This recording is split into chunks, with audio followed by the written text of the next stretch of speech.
Hi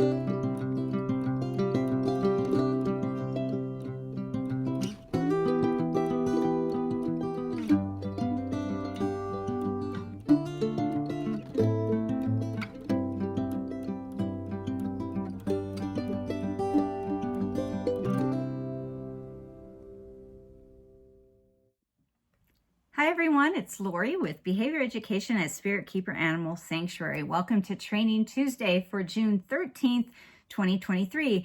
This week we are focusing on just one animal. You're going to get to see one complete session with one of my brilliant Morelia Bredli, Boreth.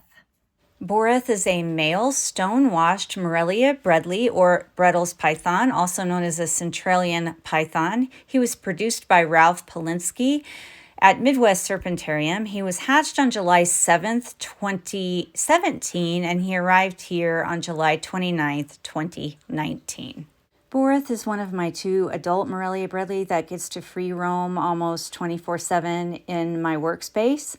And he was free roaming in the middle of my workspace where I have things stored, where I'm unboxing stuff, where there's a sink and water. And tonight I was feeding other snakes and I really wanted him out of this central area. Yes, I could have picked him up and just moved him, but it was an excellent opportunity to use target training for a practical purpose in a case where maybe I couldn't just pick up the snake. And this is just a great training opportunity for him. So I asked him to target onto a station that I could then move to a quieter area where he wouldn't be in my way while I was doing other things. And that's what you're seeing here. He was climbing around the counter space and climbing around all of these things that I was going through and moving around and packing up and storing. And I was just working there and I didn't want him in the middle of it.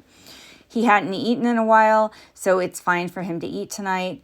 So I'm asking him to shift from where he's at over to a station. But then I thought I wanted him to practice positioning his body in a certain manner for future visits to the vet where I need him to position in an exact way on an exam table or on a scale.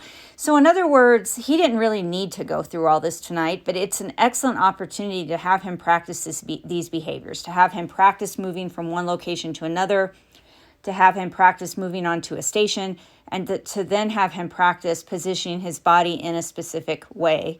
And he did an excellent job. And that's how I mark the end of the behavior, is to flatten the target. Once the behavior was finished and he had his reinforcer, this is on wheels, and I just wheeled it out of this area where I wanted to work to a quieter spot where he would not be in my way. And he actually put himself in one of the empty enclosures after he was done eating. He usually does that after he eats, and he utilizes the hot spot and the humid hide and chooses to stay there for a day or two, even though the doors are open and he could leave whenever he wants.